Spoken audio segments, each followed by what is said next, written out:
Most of the NBA free agency offseason additions are done. We've had some player movement, not as crazy as some NBA experts expected it to be. There could be one more big move out there, which I think you all know what I am talking about. I don't think it happens, but it could. We're going to get into it. We're going to go from number 1 to number 10. These are my top 10 duos in the NBA entering the 2025-2026 NBA season. At number 1, we have the one that you're seeing in my virtual background on YouTube here, Luka Doncic and LeBron James. Now, this is the interesting one because this duo may not be a thing by the time the 2025-2026 season starts or ends. We all know about the LeBron James trade rumors, teams like the Clippers, the Heat, the Mavericks, obviously the Cavaliers have reached out about LeBron. I have made my thoughts known on this topic that I do not believe LeBron James is going to leave LA. I think he is going to be a Laker. I think LeBron wants to be a Laker. With that being said, I think the Lakers, under the right situation, they would like to move off LeBron. Their timelines no longer align. But in my opinion, you guys know this. I redid my top 10 NBA players in the entire league right after the NBA Finals ended. I had Luka Doncic at number 5, and I had LeBron at number 6. And so to me, you take the combination of those two players being on the same team. LeBron, even though he's going to be 41 years old on December 30th at the end of this year, is still one of the top 3 to 5 arguable offensive players in today's game. Right there with Luka, right there with Wemby, right there with Giannis, right there with Jokic, and right there with SGA. He does not have it as consistently anymore. You can't ask him to play 40 minutes and sit in a chair defensively and put up 30 to 35 points a game. He's not that guy anymore. But when you have the talent of Luka Doncic and LeBron James, it's one of the reasons why many of us going into the playoffs overlooked the Lakers' lack of size because of the dynamic duo. LeBron always wanted to pass the baton over to Anthony Davis. It never happened while AD was in LA. It has now happened in Los Angeles. This is Luka Doncic's team. And anytime LeBron James is the second part of a dynamic duo, you know that duo is pretty ensemble when it comes to just them two. So in terms of duo rankings, they're, in my opinion, undisputably number 1. Number 2, I have the duo that I think sort of started this new duo formation in the NBA. Jason Tatum, Jaylen Brown out in Boston. Obviously, Jason Tatum is out the whole year, so you can say, don't put them on this list. And I get it.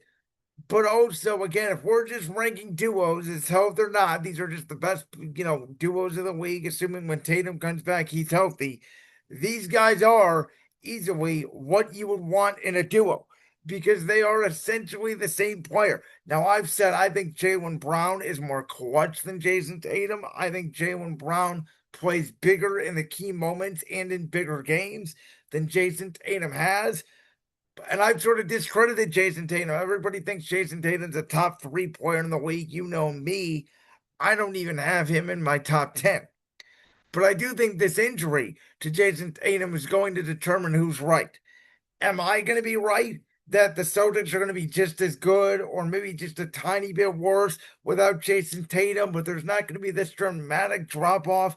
And who knows? Maybe even Jaylen Brown ascends what he's done in Boston at this point and he proves that he is undisputably better than Tatum. Or is it the case where Jason Tatum is indeed better than Jaylen Brown? The Celtics go from, the second or the 4 seed potentially in the East all the way down to the play-in tournament, or God forbid they miss the playoffs. Then we will know who is the driving force of the Boston Celtic team. I think without Tatum, they're a little bit worse, but they are still a playoff team, especially in the weaker Eastern Conference. And this is exactly the duo you talk about. Before LeBron and Luka arrived, when you thought of duos in the NBA, you thought of Tatum and Brown. If it wasn't Tatum and Brown you thought about this duo at number 3. Nikola Jokic, Jamal Murray. The reason why I put these guys so high is A, because of their 2023 NBA championship, and B, because not only is Nikola Jokic the best player in the world, undisputably, which, yes, does hold a lot of weight, but I put this duo very high up in my rankings because of Jamal Murray's clutch playoff performances. He may not be available that much in the regular season, and the Nuggets may have tried to move off him. But you guys know I like the Nuggets' moves this season. I love the fact that they brought in Cam Johnson from the Nets. I love the fact they brought Bruce Brown back. I love the fact that they added more shooting around Nikola Jokic in this Denver Nugget offense. So then when Jokic goes to the bench, they actually have a reliable score. But, as great as Jokic is, we saw he could put up 50 points against the Thunder. He can't win if Jamal Murray doesn't come with him. Jamal Murray had those key clutch buzzer beaters against the Lakers in the 2024 postseason. I think playoff Jamal Murray is one of the most lethal players in the NBA. And again, when he's healthy and when Jokic is healthy, they flat out win pretty much, period. Now, number 4 on the list, I have the reigning defending undisputed NBA final champion, Shai Gilgeous-Alexander.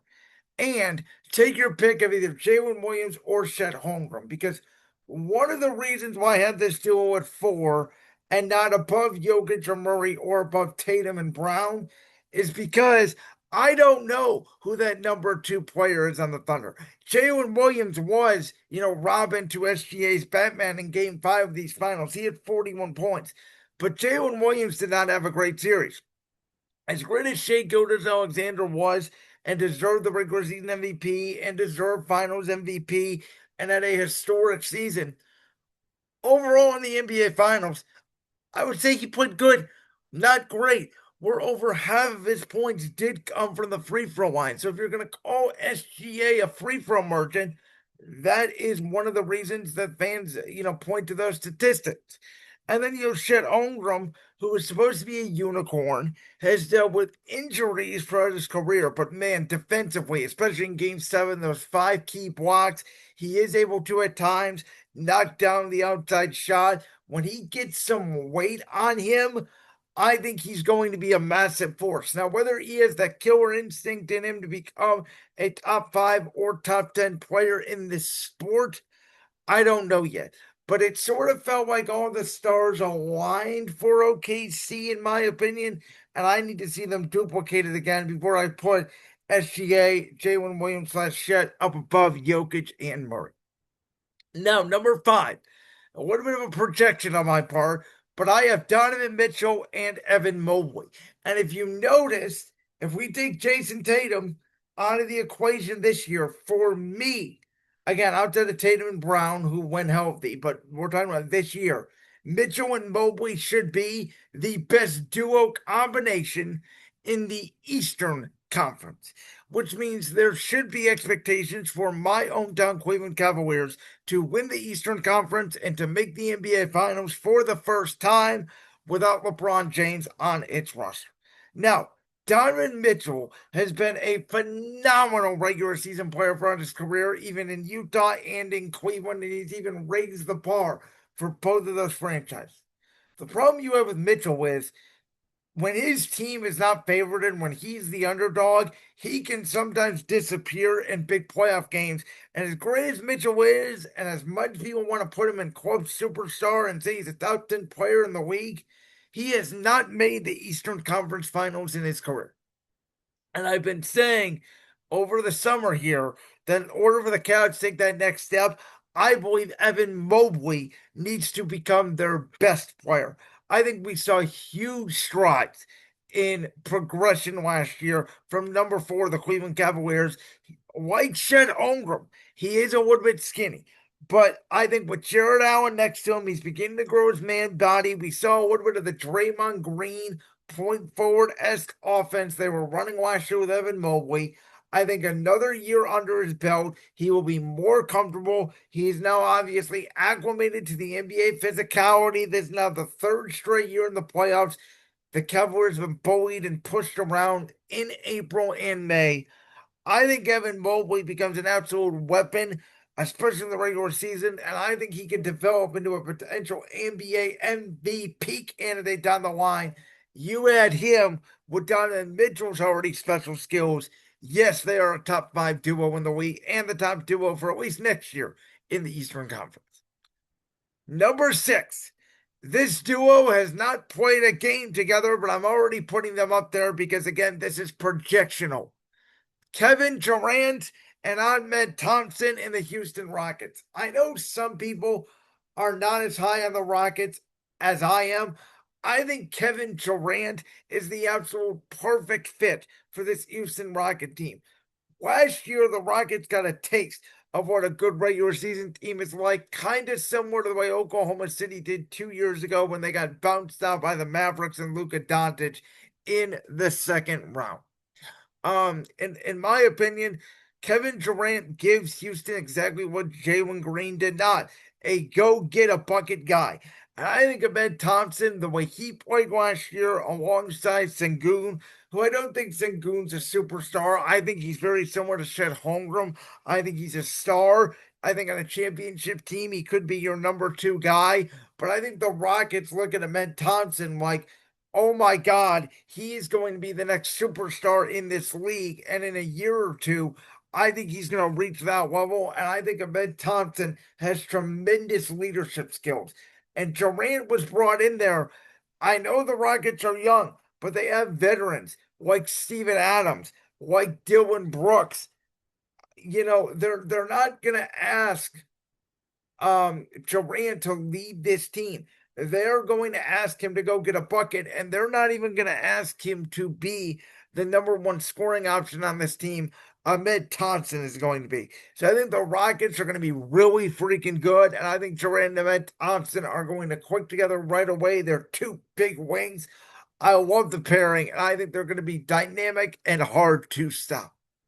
Number seven, we saw them take this stride post All-Star break when they made the trade at the trade deadline this past February. Steph Curry and Jimmy Butler, who, listen, last year, prior to Steph Curry getting hurt against the Minnesota Timberwolves, they did beat the T-Wolves in game one of that semifinal series.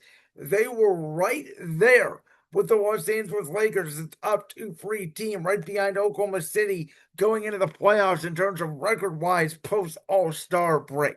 Now, they don't have a ton of depth. They need to get younger. They are very Steph Curry reliant. I think Jimmy Butler has regressed a little bit on the offensive end, but has progressed on the defensive end in terms of him and Draymond Green and that culture. He fits perfectly into Golden State. I don't think Jimmy Butler can carry a team by himself anymore the way he did the Heat. I don't think Steph Curry can carry a team anymore by himself the way he did with that Warriors team in 2022. But I do think together, there's something with Steph and Jimmy where their games really play well together. They really complement each other. I think Jimmy Butler fits that culture well in Golden State. And I think the fact that they went from dead in the water to a couple games out. I know the Western Conference was very competitive, but a couple games out from a top 4 or 5 seed in the West. Yes, Steph and Jimmy Butler should be on this list.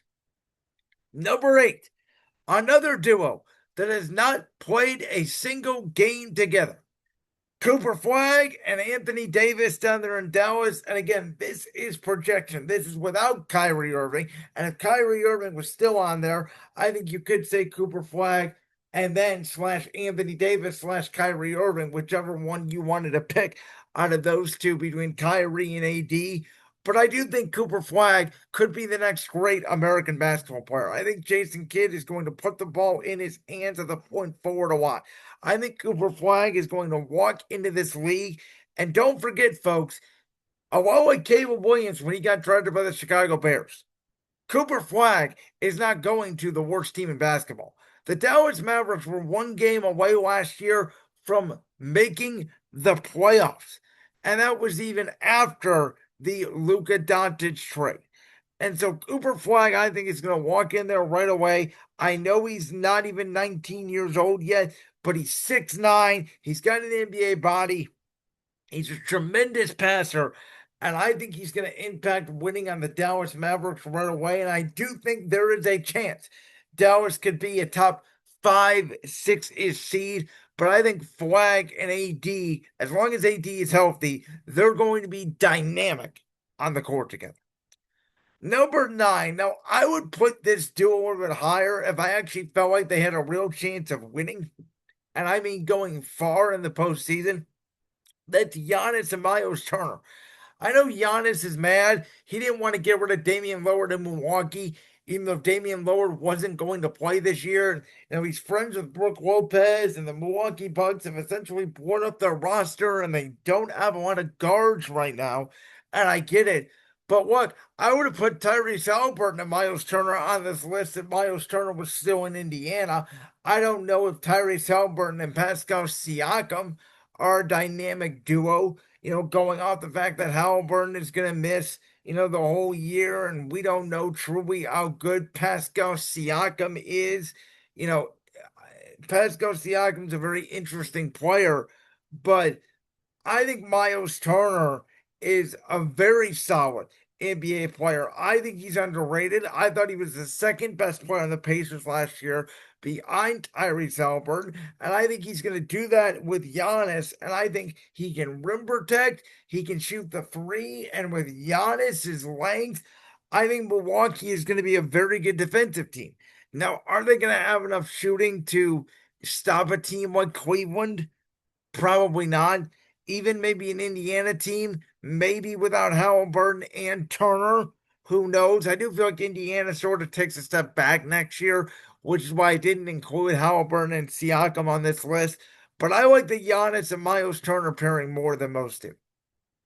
And at number 10, another projection here, but I think this team is going to make real jumps this season. So I will put Victor Wembanyama, the unicorn, who I think his ceiling is, yes, he could go down as one of the greatest players in the NBA of all time. I think we have two generational, generic centers in the NBA right now in Nikola Jokic and Victor Wembanyama that when all is said and done could go down as the two best centers to ever play the sport of basketball. So because of that, pick whichever point guard for the Spurs you want, whether it's De'Aaron Fox or Stephon Castle, who I think has real potential there to be a stud in San Antonio. Just having Victor Wembanyama on your roster makes you a dynamic duo. That is how good he is. And again, I think the Spurs take tremendous strides this year. My two honorable mentions. So at number 11, I would have had Jalen Brunson and Karl-Anthony Towns. The problem is they don't fit together, and I don't know if the Knicks are going to trade Cat or not, but that's the whole conversation is the Knicks should trade Karl-Anthony Towns. So as much as I love Jalen Brunson, as much as I think Cat is a very good player talent-wise, I think when there's all these trade rumors, and it's different with the LeBron rumors, because the LeBron rumors are more of timeline based, and LeBron is 41 years old, as opposed to not fitting with Luka.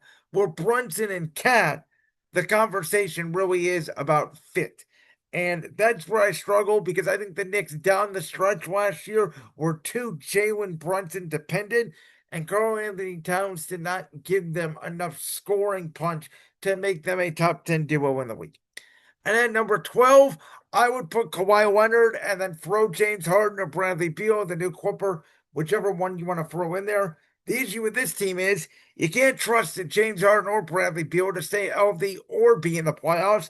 And obviously, you can't trust Kawhi Leonard to stay healthy regardless. So they're very talented. The Clippers are like sort of the AEW of the NBA, the place where all the old players go. They're in LA. I get it. They're the stepchild of the Lakers. I understand it. They are the oldest team in the league, and they are dynamic, and they do win a lot of games. And Kawhi Leonard at times can still have a top 5 offensive game in the sport. And James Harden is still one of the best passers, especially at point guard that he's transitioned to late in his career. One of the best passers we've seen in the NBA. But they don't play enough games for me to consider them a top 10 duo. So to recap, my top 10 duos. of the NBA currently right now. Number 1, LeBron James and Luka Doncic. Number 2, Jason Tatum and Jaylen Brown. Number 3, Nikola Jokic and Jamal Murray. Number 4, Shai Gilgeous-Alexander, and then either Jalen Williams or Chet Holmgren. Take your pick on who you pair with SGA. Number 5, Donovan Mitchell and Evan Mobley. Number 6, Ahmed Thompson and Kevin Durant. Number 7, Steph Curry and Jimmy Butler. Number 8, Cooper Flagg and Anthony Davis. Number 9, Giannis Antetokounmpo and Miles Turner. And number 10, Victor Wembanyama and Stephon Castle. Honorable mentions at 11 are Karl Anthony Towns and Jalen Brunson, as well as at number 12, Kawhi Leonard and James Harden. Like that clip from the Brand's World podcast? If so, make sure you go down there and hit that subscribe button. While you're down there hitting the subscribe button, make sure to also hit the notification bell so you never miss another upload. And make sure you check out all the other clips from the Brand's World podcast right here on YouTube.